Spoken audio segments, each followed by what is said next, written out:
In the fog-choked highlands of Northern California, a quiet librarian from Sacramento was about to inherit more than rusted metal. What started as a simple drive to claim a 95-cent cable car took a shocking turn when she came face to face with the town's buried conscience. Nora Wren wasn't your typical bookkeeper. For 11 years, she had spent her life cataloging the past at Sacramento Central Library, known for her methodical attention to detail and her instinct for finding things out of place. She had no idea that a distant relative named Agnes Wren had left her something far more dangerous than property.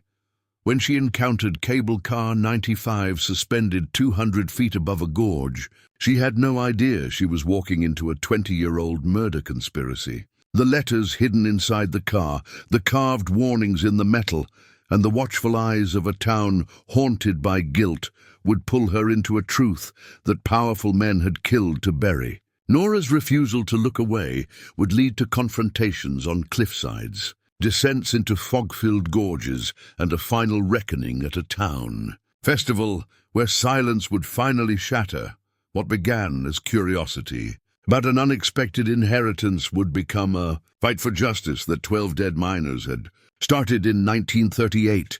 The mountain town of Marrow Peak would never be the same after one woman chose remembrance over fear, forcing a community to face what they had spent 2 decades trying to forget. Before we jump back in, tell us where you're tuning in from. And if this story touches you, make sure you're subscribed, because tomorrow I've saved something extra special for you.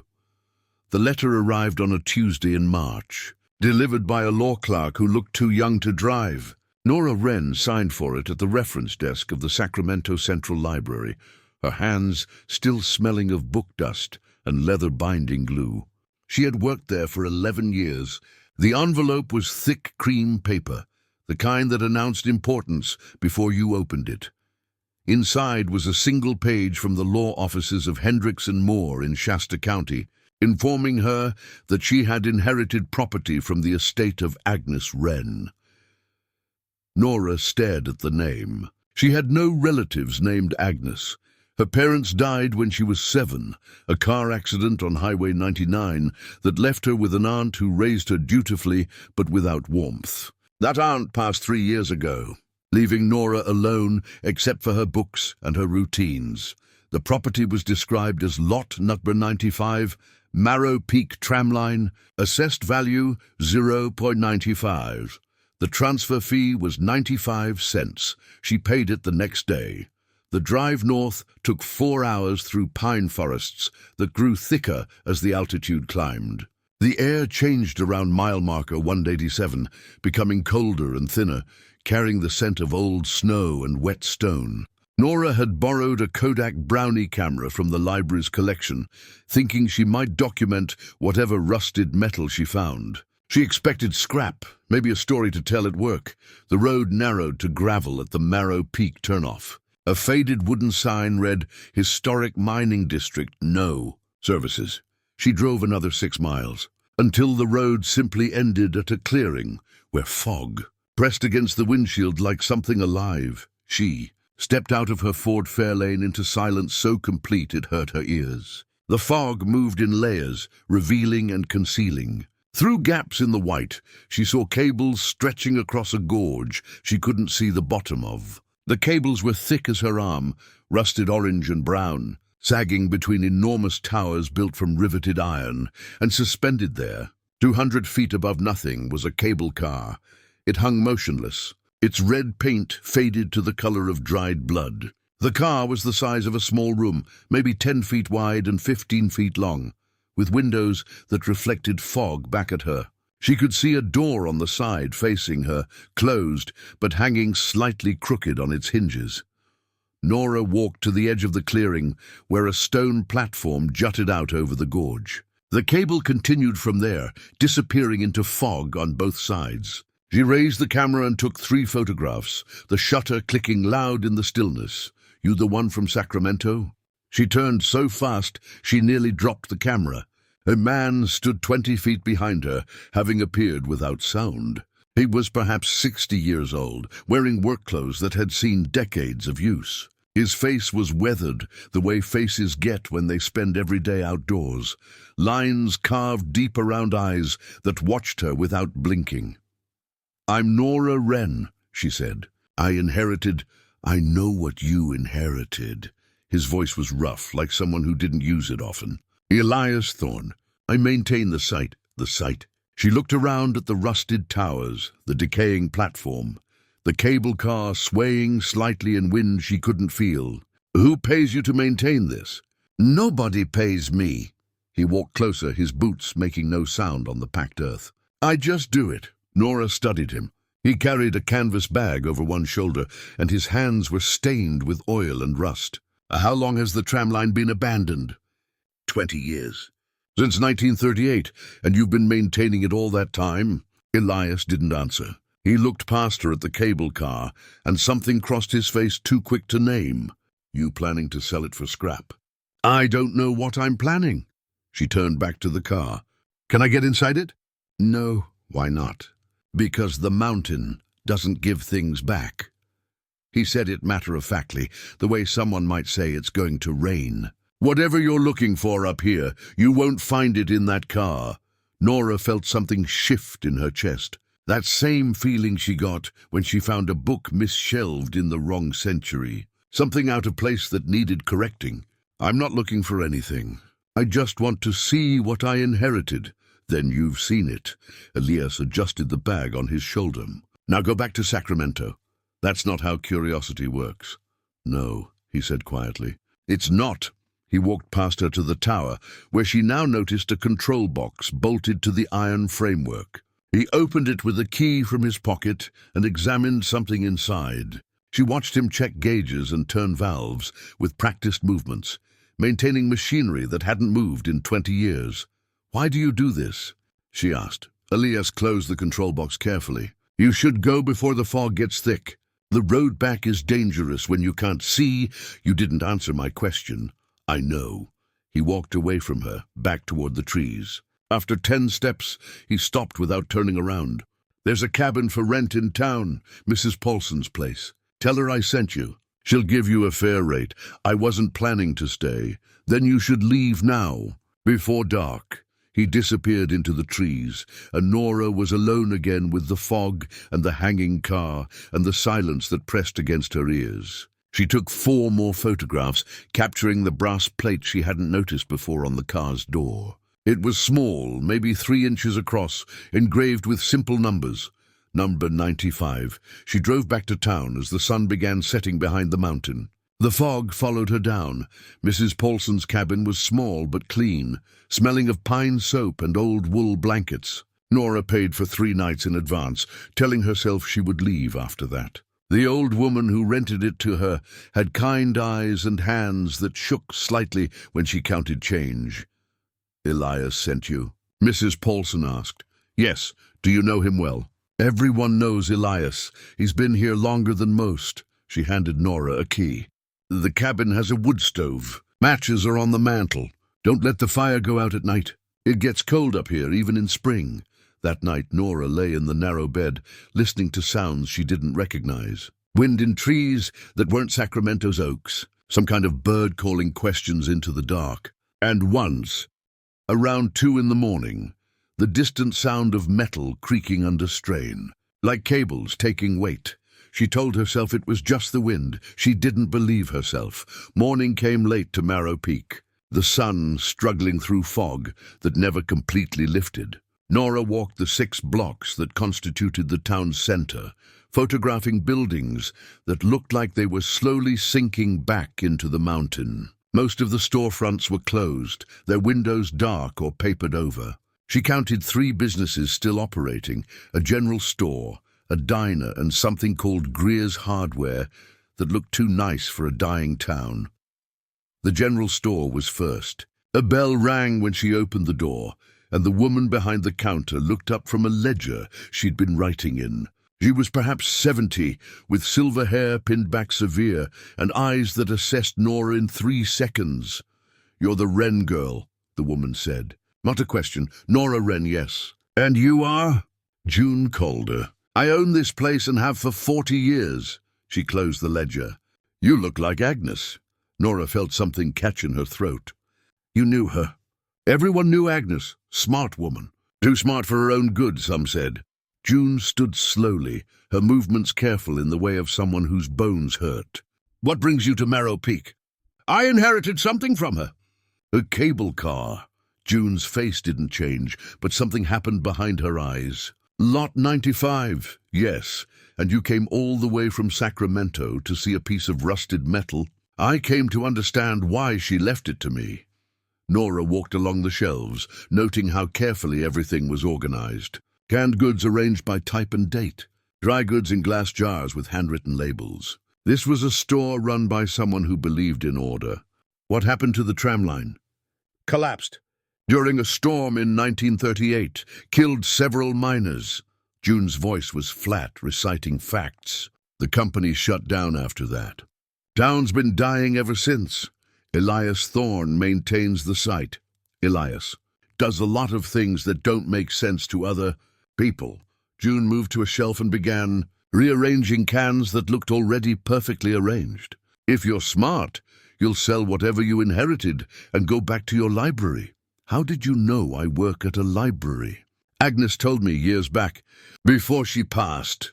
June turned to look at her directly. She said if anyone came asking about Lot 95, I should tell them the truth isn't always worth the price. What truth? The kind that makes people sleep worse at night. June went back to her ledger. You'll want breakfast. The diner opens at 7. Midge Keats works there. She's young and talks too much, but the coffee's decent. Nora left with more questions than she'd entered with. Outside, the fog had lifted enough to see the mountain rising behind the town, its peak hidden in clouds that looked permanent. She walked to the diner, a small building with cracked vinyl booths and a counter lined with chrome stools. A teenage girl with red hair pulled into a ponytail looked up from wiping tables. Sit anywhere you want. We're not exactly busy. Nora chose a booth by the window. The girl brought coffee without asking, then stood there with the kind of expectant energy that suggested she didn't get many new customers. You're the inheritance lady, the girl said. I'm Midge Keats. Welcome to thrilling Marrow Peak, population 87 and dropping. How did you know about me? Town this size? A stranger shows up and everybody knows by lunchtime. Midge pulled out a notepad. You want the eggs or the eggs? We're kind of limited on breakfast options. Eggs are fine, good choice. Midge grinned. So, is it true you inherited the disappearing car? Nora set down her coffee cup carefully. The disappearing car. That's what people call it. Cable car 95, because of what happened. Midge leaned against the booth, clearly settling in for a story. My grandmother said that the last night the tram line ran, the car went up full of miners and came back down empty. Just sitting there on the line, door closed, but every single person gone. Mrs. Calder said the tram line collapsed. That's the official story. Midge lowered her voice even though they were alone. But my grandmother was here that night. She said the cables didn't break. She said the car just stopped halfway across the gorge, stayed there for an hour, then started moving again.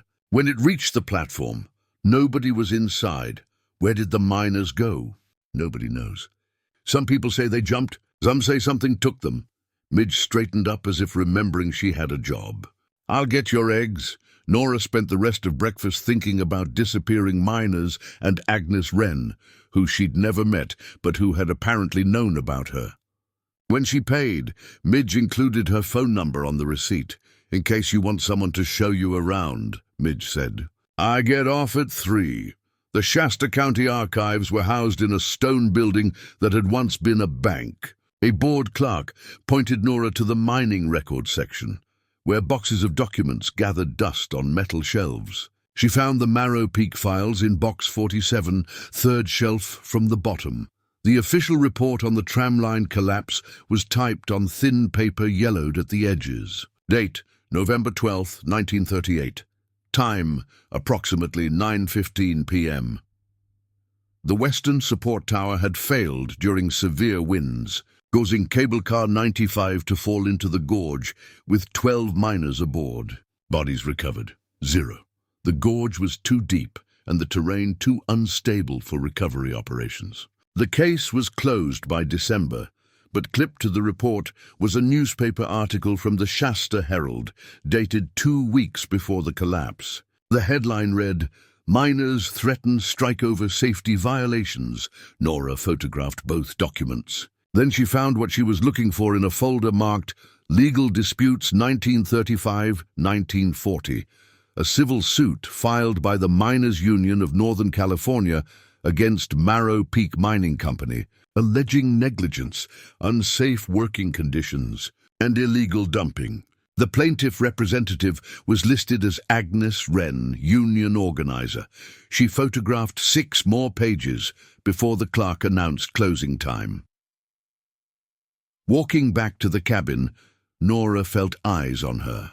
She turned twice but saw no one, just buildings with dark windows and fog beginning to gather in the streets. A truck was parked outside Mrs. Paulson's property that hadn't been there that morning. New, dark green, with mud on the tires, but the body polished clean. Inside the cabin, everything was exactly as she'd left it, except the notepad she'd been writing on was moved 3 inches to the left.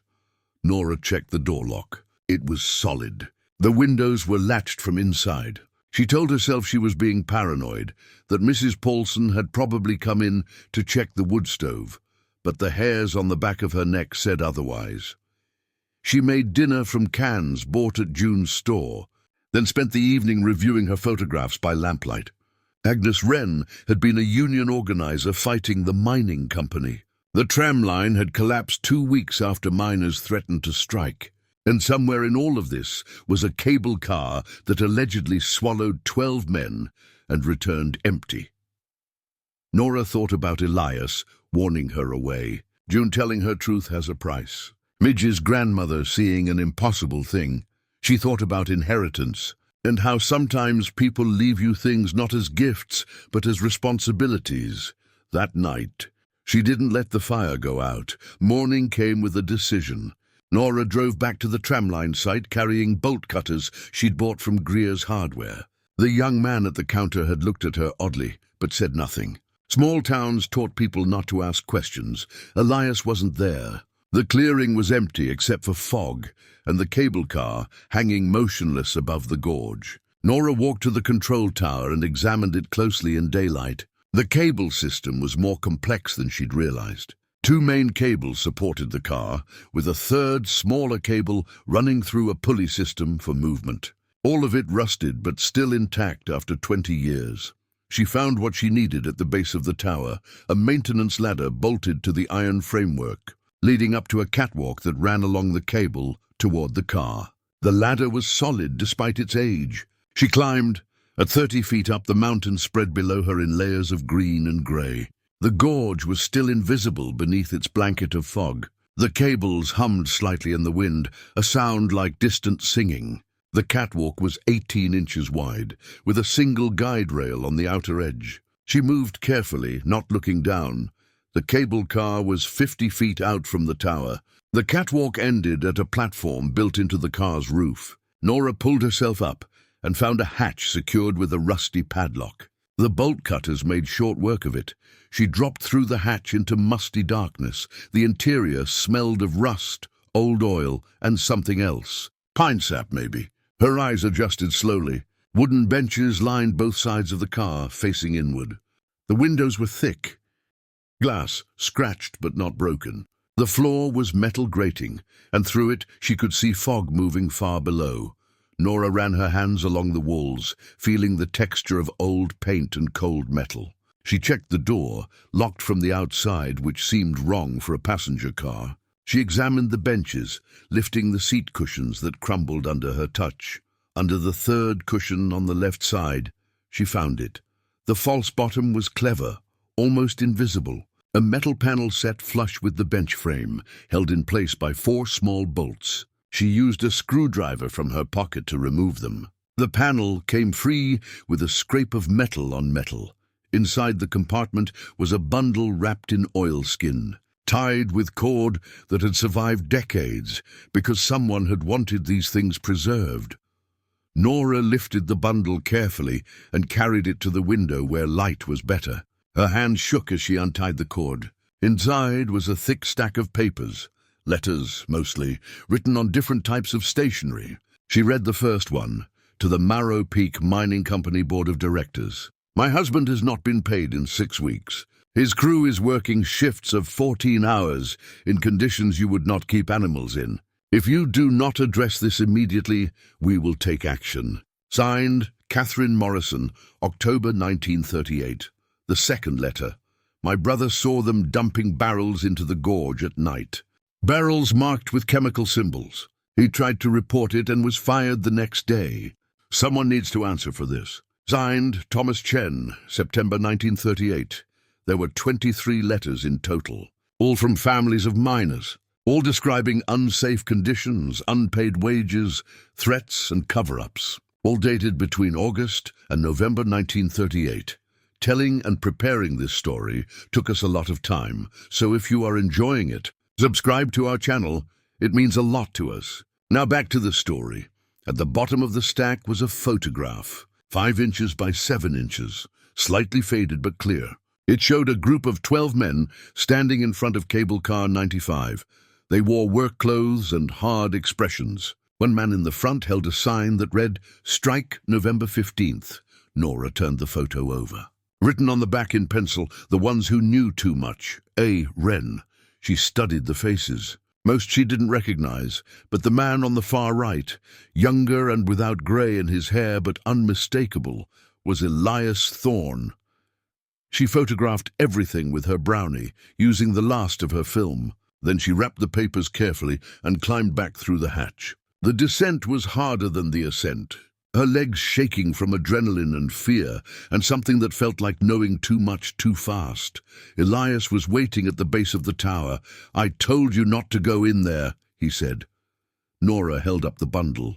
"You were one of them. You were going to strike with them." His face was stone. "Give me those." "No, you don't understand what you're holding." "Then explain it to me."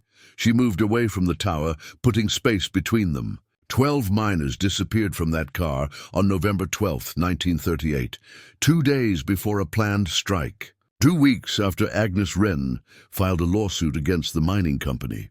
"And you were there." Elias's hands clenched and unclenched. "Go back to your cabin. Burn those papers. Leave tomorrow." "Why?" "Because some truths don't help anyone. They just spread the pain around." Agnes didn't think so. "She hid these for a reason." "Agnes died alone in a nursing home 300 miles from here," Elias said quietly. "Spent her last 15 years afraid of her own shadow. That's what knowing did for her." "Then why are you still here?" Nora demanded. "Why do you maintain this site if you want everyone to forget?"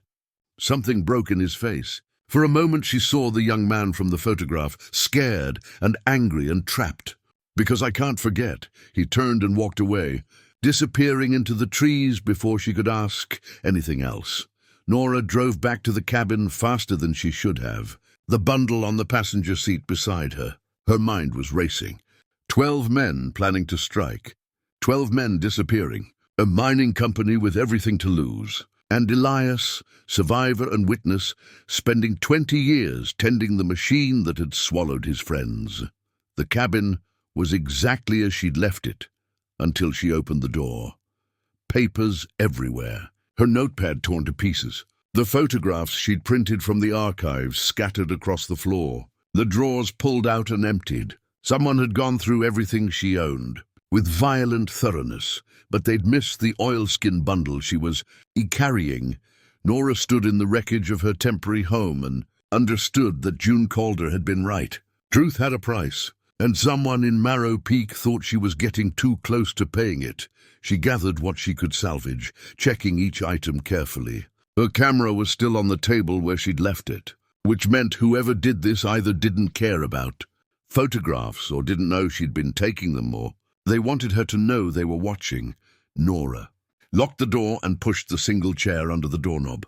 She made a fire in the wood stove and sat with the oilskin bundle in her lap, reading the letters again by firelight. 23 families demanding justice. 12 men who tried to force it, and somewhere in the fog outside, someone who wanted all of it to stay buried. Midge showed up at the cabin the next morning with a thermos of coffee and hiking boots that had seen better days. Nora had called her from Mrs. Paulson's phone the night before, asking if she knew the mountain trails. Midge had arrived at 6 a.m. without asking why. "You found something," Midge said. Not a question. Nora showed her the letters and the photograph. Midge's face went pale when she saw her grandmother's signature on one of them. "She never told me she wrote to the company." Midge traced her grandmother's handwriting with one finger. "She just said the men disappeared. She never said they were trying to fight back. There are coordinates written in the margins of some letters." Nora pointed to the faint pencil marks. "I think they mark locations on the mountain." "What kind of locations?" "That's what we're going to find out." The coordinates led them up a fire road that hadn't been maintained in decades. Nora's Ford made it 2 miles before the road became impassable. They continued on foot, following the numbers Nora had copied onto a hand-drawn map. The fog thinned as they climbed, replaced by cold wind that smelled of snow and stone. After an hour, they found the winch station. It sat in a clearing 200 yards above the main tram line, half buried by vines and fallen branches. The structure was concrete and iron, built to last centuries. Cables emerged from the ground and ran through massive rusted pulleys before disappearing down the mountain. This was the anchor point, the mechanical heart that had once pulled the cable cars across the gorge.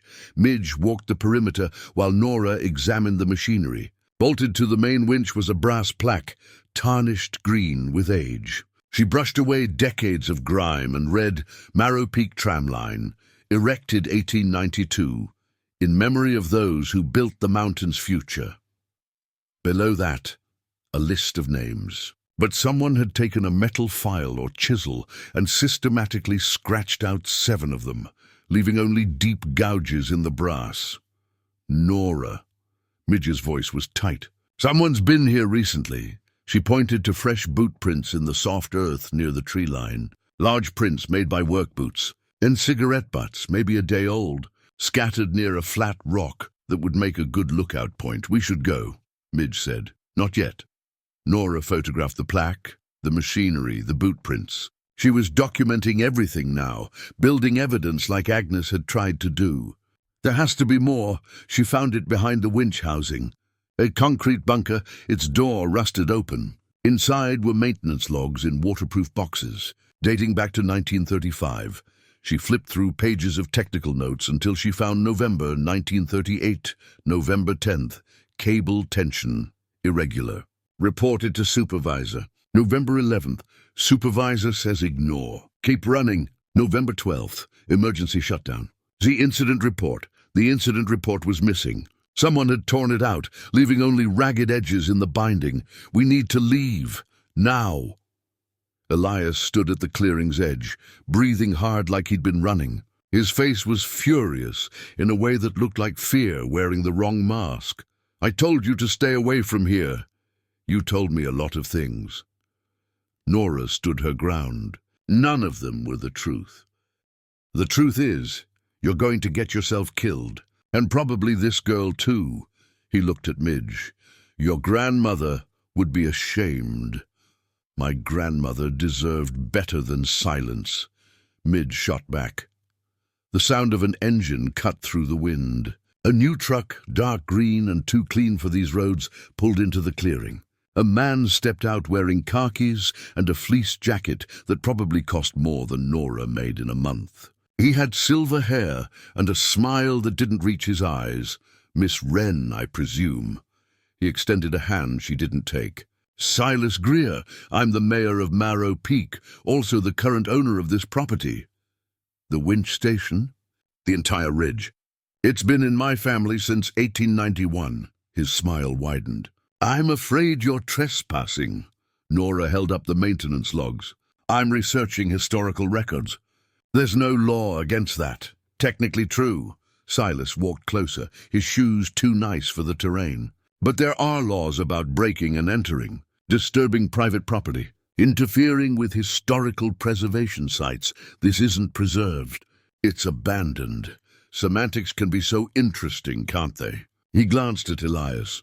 "I thought you were keeping an eye on things." "I am. Then perhaps keep a better eye." Silas turned back to Nora. Miss Wren, I understand you inherited Lot 95 from Agnes Wren. I'd like to make you an offer. $5,000 for the cable car, as is. It's not for sale. 10,000. No. His smile finally faded. That tram line is a historical landmark. It belongs to Marrow Peak, not to some librarian from Sacramento who doesn't understand what she's interfering with. I understand perfectly. Nora's voice stayed level. 12 men disappeared in 1938. Your grandfather owned the mining company, and everyone in this town has spent 20 years pretending it never happened. Something moved behind Silas's eyes. Be very careful, Miss Wren. The mountain can be dangerous for people who don't know it. People have accidents. Is that a threat? It's a fact. He walked back to his truck. Think about my offer. I'll be in touch. He drove away, leaving deep tire tracks in the soft ground. Elias waited until the engine sound faded completely. You need to leave Marrow Peak, he said quietly. Tonight. Why are you protecting him? I'm protecting you. He started walking back toward the trail. There's a difference. Nora and Midge hiked down in silence. When they reached the ford, Nora noticed it immediately. The right rear tire was flat, slashed cleanly through the sidewall with something sharp. June Calder was waiting on the cabin's front porch when Nora returned from having the tire replaced in the next town over. The old woman sat in the single wooden chair, hands folded in her lap, looking like she'd been there for hours. We should talk, June said. Inside, Nora unlocked the door. June moved slowly, like each step required negotiation with her bones. She settled at the small table while Nora made tea. Neither of them wanted. Elias called me, June said. Told me what you found at the winch station. And you're here to tell me to leave. I'm here to tell you the truth. Or at least the parts I know.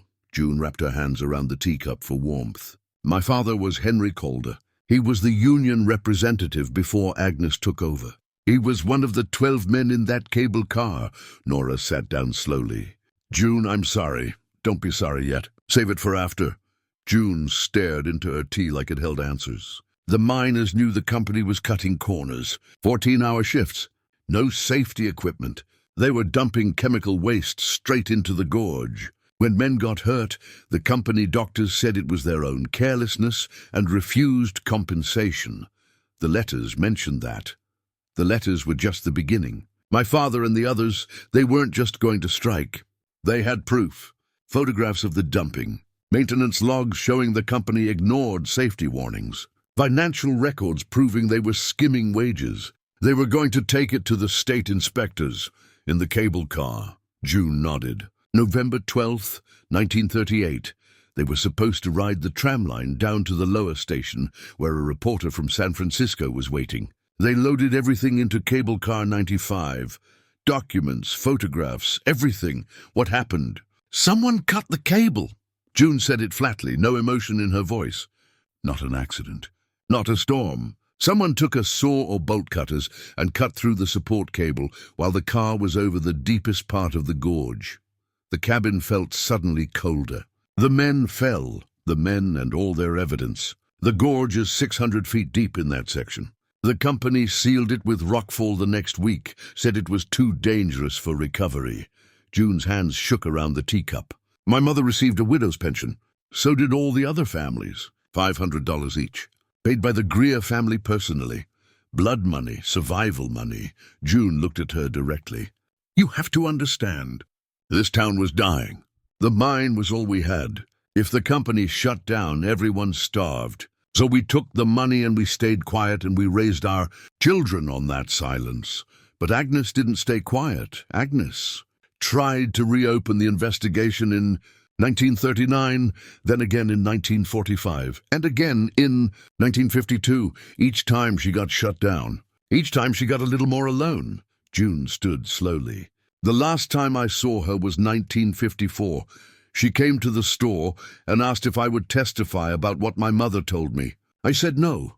She left Marrow Peak the next day and never came back. Why are you telling me this now? Because you found what she hid. And because I'm old enough now to know that some debts don't disappear just because you stop looking at them. June walked to the door. But I'm also old enough to know that truth doesn't always heal. Sometimes it just opens old wounds and makes them bleed again. The families deserve to know what happened to the family's a dead girl, or old like me, or they've made peace with not knowing. June opened the door. I'm asking you, as someone who lived through this, to consider whether digging up bones helps anyone. She left before Nora could answer. That night, Nora drove back to the tram line. She needed to see the cable car again, to understand what Agnes had been trying to preserve. The fog was thick, turning her headlights into useless white glare. She parked and walked to the platform by memory more than sight. The cable car hung in the darkness, invisible except for its outline against slightly lighter fog. Nora climbed the maintenance ladder again, moving by feel. When she reached the car, she ran her hands along its exterior, tracing the patterns of rust and old paint. That's when she felt it. Fresh cuts in the metal, shallow but deliberate. She pulled out her flashlight and aimed it at the car's side panel. Someone had carved a symbol into the metal recently, the cuts bright and unweathered. An inverted mountain peak, like a triangle pointing downward. She'd seen it before in the margins of some of the miners' letters. Someone was watching, and they wanted her to know. The storm hit that night with the kind of violence that suggested the mountain was angry. Rain came horizontal, driven by wind that made the cabin's walls creak. Thunder rolled through the gorge like dynamite. Nora's Ford wouldn't start. The engine turned over twice, then died completely. She called Mrs. Paulson from the cabin phone. The line was dead. By 9 p.m. the power went out. Nora lit candles and built up the fire in the wood stove, but the temperature kept dropping. Water seeped under the door in thin streams. At 10 p.m., she heard something crack outside, a sound like a tree splitting. At 11 p.m., part of the cabin's roof began to leak. She couldn't stay here. The tramline control building was 2 miles away, but it was concrete and would be dry. Nora packed the oilskin bundle, her camera and matches into her bag. She put on every layer she owned and stepped into the storm.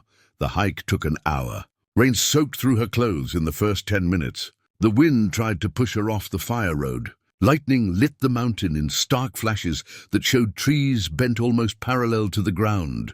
But she made it. The control building's door was unlocked, like Elias kept it that way. Inside was dark but dry, smelling of old concrete and machine oil. Nora closed the door against the storm and lit a candle. The building was larger than she'd expected. The main room held the original control panels for the tram line, all switches and gauges and brass dials. A smaller room in back appeared to be an office or bunkhouse, with a narrow cot and a desk covered in papers held down by stones, Elias's papers. Current maintenance logs and sketches of cable mechanisms and calculations written in careful handwriting. The desk had a locked drawer. Nora found a screwdriver in a toolbox and forced it open. Inside was a journal, leather-bound and stained with age. She opened it carefully. The first entry was dated November 1st, 1938. Elias's handwriting, younger and less steady. They came to my house tonight. Mr. Greer and 2 men I didn't know. Said the union miners were going to destroy the company. Said if the mine closed, the whole town would starve. Said I was the only one who could stop it. Nora read faster, her candle casting moving shadows on the walls. November 8th. They showed me how to weaken the cable. Said it would look like natural wear. Said no one would get hurt, just the car would be stuck and the miners would miss their meeting. November 11th. I can't do it. I told them no. They said my sister in Sacramento needs her medicine. Said accidents happen to families of troublemakers. November 12th. I cut the cable at 8 p.m. Just a partial cut, enough to fail under weight. They said the car would be empty. They promised it would be empty. The handwriting became erratic. It wasn't empty. I heard them screaming as it fell. 12 voices in the dark. I cut the cable and killed them all. The journal continued for pages, entries every few days, then every few weeks, documenting Elias's slow collapse into guilt. The last entry was dated January 1939. I will stay here until I die. It's the only sentence I can give myself. Nora closed the journal and sat in the candlelight, listening to rain hammer the concrete walls. Elias had been 19 years old, threatened, manipulated, used. He'd spent 20 years maintaining the machine that had become his prison. Thunder cracked so loud the building shook. When Nora looked up, Elias stood in the doorway, soaked from the storm, staring at the journal in her hands. "I was going to burn that," he said quietly. "Why didn't you?" "Because burning it felt like lying to them twice." He walked inside, water dripping from his coat. "You read it?" "Yes." "Then you know. I know they forced you." Nora stood. "You were a kid." "They threatened your sister." "I still cut the cable." His voice was empty. "Knowing why doesn't bring them back." "No, but it's not the whole story." Nora held up the journal. "The Greers ordered it. They're the ones who should answer for it. Silas Greer was 10 years old when it happened. You can't punish him for his grandfather's crimes, but he's covering them up. He's protecting the lie." Elias sat on the cot, looking older than his years. "There's more. The documents the miners were carrying. They didn't all fall into the gorge." "What do you mean?" "I was supposed to cut the cable completely, make it look like equipment failure. But I couldn't do it while they were aboard. So I cut it partial, hoping it would hold until they crossed." He rubbed his face with both hands. It held for 3 minutes, long enough for 2 of them to realize what was happening. Long enough for them to throw the lockbox with the documents as far from the car as they could. They saved the evidence. They tried to. The box fell into the gorge, but not as deep as the car. It's still down there. I tried to recover it once in 1940, but the gorge is too steep. I couldn't reach it, but you know where it is. I know approximately. He looked at her. And so does Silas. That's why he patrols the ridge. He's making sure no one goes looking. The storm raged outside, but inside the control building, Nora made a decision. "We're going down there. Tomorrow, when the storm clears. It's too dangerous. Not more dangerous than letting this stay buried for another 20 years. She met his eyes. "Agnes tried to bring the truth out and died alone. Your friends died trying to expose it. I'm not walking away." Elias was quiet for a long time. Finally, he nodded. "Tomorrow. I'll show you where." The storm cleared by dawn, leaving the mountains scrubbed clean and dangerous. Everything was wet. Every surface was slick. But Nora had climbing rope she'd bought in the next town over, and Elias had 20 years of knowing the mountain's moods. Midge met them at the ridge, despite Nora's attempts to leave her behind. "My grandmother died never knowing the truth," Midge said. "I'm not staying home."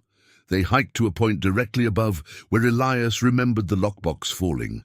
The gorge was a wound in the mountain, 600 feet of vertical rock and stunted trees. Fog still clung to its depths, hiding the bottom. "It's about 200 feet down," Elias said, pointing. "There's a ledge. The box might have caught there." "Might have?" "It's been 20 years. The gorge shifts." They anchored the rope to 3 separate trees, testing each knot twice. Elias would stay at the top to manage the rope. Nora would descend first, then Midge. "If anything feels wrong," Elias said, "you pull twice on the rope and I bring you up immediately." "Understood?" Nora nodded. She clipped the harness around her waist, tested the carabiners, and backed toward the edge. The first 20 feet were the hardest, her boots slipping on wet rock. Then she found a rhythm, walking backward down the gorge wall. At 100 feet, she passed through the fog layer. The world above disappeared. She was suspended in grey nothing, with only the rough stone against her hands to prove the mountain was still there. At 180 feet, she saw the ledge. It was wider than Elias had suggested, maybe 8 feet deep. And sitting in its far corner, covered in 20 years of dirt and moss, was a metal lockbox. She pulled twice on the rope to stop her descent, then swung sideways until she could grab the ledge. She pulled herself onto it carefully, testing the stone's stability. The lockbox was the size of a large briefcase, sealed with a padlock green with corrosion. The metal was dented on one side, where it had hit stone during the fall. Nora used a rock to smash the lock. It took 6 hits before it broke. Inside were documents wrapped in the same kind of oilskin as the letters. Photographs showing men dumping barrels into the gorge at night. Financial ledgers in neat handwriting. Safety inspection reports with falsified signatures. And a list of names, company officials, town leaders, county inspectors, with dollar amounts next to each one. Bribes, all documented. Some of the names were familiar. Not just Silas's grandfather, but June's uncle, the previous mayor, the county sheriff, and written at the bottom in different handwriting, "If you're reading this, we're probably dead." "Make them answer." Henry Calder. "Nora." Midge's voice from above, sharp with fear. Nora looked up just as the rope jerked violently. She heard Midge scream. Then Midge was falling, rope trailing behind her, tumbling through fog toward the ledge. Nora lunged and caught her, both of them slamming against the stone. Midge's left arm bent at a wrong angle. She was crying, teeth gritted against pain. "Someone cut the rope," Midge gasped. "At the top." "I saw him." Nora looked up into empty fog. "Elias?" No answer. She examined the rope's end. Clean cut, done with a sharp blade. They were trapped 200 feet down, with 40 feet of useless rope and no way to climb out. "Can you move your legs?" Nora asked. "Yes, but my arm—" "Don't move it." Nora took off her jacket and fashioned a crude sling. "We're going to climb down instead of up." "To the bottom?" "There has to be a stream down there. Streams lead to rivers. Rivers lead out." It took 3 hours. Nora went first, finding handholds and footholds, guiding Midge through each movement. The gorge wall became less vertical as they descended, eventually becoming a steep slope they could slide down. At the bottom, a narrow creek ran between boulders the size of houses, and scattered among the boulders were bones, pieces of metal, fragments of cable car 95, broken and rusted and half buried by 20 years of erosion. Nora found a brass button from a coat, a work boot with laces still tied, a skull, resting against a boulder like it was waiting for someone to find it. She photographed everything, her camera shaking in her hands. Then she helped Midge follow the stream. It widened and deepened, leading them away from the tram line, away from Marrow Peak, toward whatever waited below. Behind them, the mountain kept its dead, but not its secrets. They emerged from the gorge 9 miles downstream, where the creek widened into a river and a logging road crossed it on a wooden bridge. A farmer in a pickup truck stopped when he saw them, Midge's arm in a makeshift sling and both of them covered in mud and blood. He drove them to the county hospital without asking questions. Midge's arm was broken in 2 places. The doctor set it and gave her something for the pain that made her eyes go distant. Nora sat in the waiting room with the lockbox between her feet, refusing to let it out of her sight. A deputy came to take a statement about the climbing accident. She told him they'd slipped on wet rock and gave him a fake surname. By the time they released Midge the next afternoon, it was Saturday, Founders' Day in Marrow Peak, according to a poster in the hospital lobby. A celebration of the town's mining heritage, complete with a historical parade and speeches by local officials. Perfect. Nora borrowed the farmer's truck and drove back to Marrow Peak with Midge beside her and the lockbox in the truck bed. They arrived at 2 p.m. The main street was decorated with banners and bunting in faded red and gold. A small crowd gathered near a platform built in front of Greer's Hardware. Silas stood at a microphone, wearing a suit that looked expensive even from a distance. "And so we honor those who built this town," he was saying. "The miners and their families who sacrifice so much to carve civilization from wilderness." Nora parked the truck directly in front of the platform. She lifted the lockbox and walked through the crowd. People turned to stare. June Calder stood near the front, her face going white when she saw what Nora carried. Elias was nowhere to be seen. Silas stopped mid-sentence as Nora climbed the platform steps. His smile stayed fixed, but his eyes went cold. "Miss Wren, how unexpected." "Is it?" Nora set the lockbox on the platform with a heavy thud. "I found something that belongs to this town. I thought Founders' Day was the perfect time to return it. I don't know what you're talking about." But his eyes were on the lockbox. "This belonged to 12 miners who died in 1938. 12 men who were murdered because they tried to expose your grandfather's crimes." She opened the lockbox. chemical dumping, falsified safety reports, bribery of county officials. It's all documented here. The crowd pressed closer. Nora pulled out the photographs and held them up so everyone could see. Men dumping barrels into the gorge. The Greer Company logo visible on the barrels. Your grandfather cut the cable, Nora said. He murdered 12 men to protect his fortune. And this town took his money and stayed quiet for 20 years. Silas's smile finally died. You have no proof of murder. Just old accusations from discredited union agitators. I have Elias Thorne's journal, describing how your grandfather forced him to sabotage the tram line. She pulled out photocopies she'd made at the hospital. I have maintenance logs showing the company ignored safety warnings. And I have something else. She held up the list of names and payments. Your grandfather bribed half the county to cover it up, including, she found the name, Thomas Calder, June's uncle. $2,000 to vote against reopening the investigation in 1939. June made a sound like she'd been hit. My family built this town, Silas said, his voice tight with controlled rage. We provided jobs. We kept people fed. What good does it do to drag up ancient history? It's not ancient to the families who never knew what happened. Nora stepped closer to the microphone. It's not ancient to the 12 men whose bones are still in that gorge. And it's not ancient to Elias Thorne, who spent 20 years punishing himself for something your grandfather forced him to do. Everyone makes choices. Miss Wren. Silas's hand moved toward his jacket pocket. Even you. That's enough. June Calder climbed onto the platform, moving faster than Nora had seen her move before. She faced Silas directly. My father was Henry Calder. He died in that cable car. And I took your family's money because I was scared and young and didn't know what else to do. Her voice carried across the silent crowd. But I'm old now, and I'm tired of being scared. She turned to the crowd. Everything she's saying is true. We all knew it. We just pretended we didn't. Silas's mask finally cracked. You stupid old woman. You think the state cares about this? You think anyone will believe? I'll believe it. Midge stood at the platform's edge, her broken arm in its official hospital cast, holding up her phone. And I've been recording everything. This is going to be all over the internet by tonight.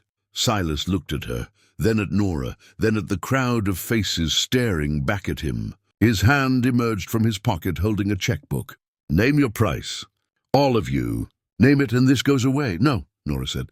It doesn't. She gathered the documents carefully, placed them back in the lockbox, and walked off the platform. The crowd parted to let her through. Behind her, Silas was shouting something about lawsuits and defamation, but his voice sounded small and far away. That night, someone set fire to Nora's cabin. By the time the volunteer fire department arrived, it had burned to the foundation. But the lockbox wasn't inside. Nora had delivered it to the county archive before sunset, along with a formal request to reopen the investigation into the 1938 tramline collapse. The archive director promised it would be processed within 6 weeks. Nora told him she'd wait as long as it took. Elias's cabin was 3 miles up a fire road that didn't appear on any map. He found Nora sleeping in her truck outside the burned remains of her rental and brought her there without a word. The cabin was small and spare, with a wood stove and a single room and windows that looked out at the mountain's peak. I'm sorry I wasn't there, Elias said. At the gorge, when someone cut the rope? Where were you? Silas's men jumped me at the top, knocked me out and left me in the woods. He touched a bruise on his temple. When I came to, you were gone. I thought. He didn't finish. We made it, I know. I saw you at the festival. He poured coffee from a pot that sat permanently on the stove. You did what Agnes tried to do. You made them listen. The archive will investigate. But it could take months, maybe years. That's how these things work. Elias sat across from her. The question is whether you're willing to wait. Nora thought about Sacramento and her library job and her apartment full of books and routines. It felt like thinking about someone else's life. I'm willing. June came the next morning, climbing the fire road on foot despite her age. She sat at Elias's table breathing hard and accepted water but not apology. "I need to tell you something," June said. "About the gorge. About my father.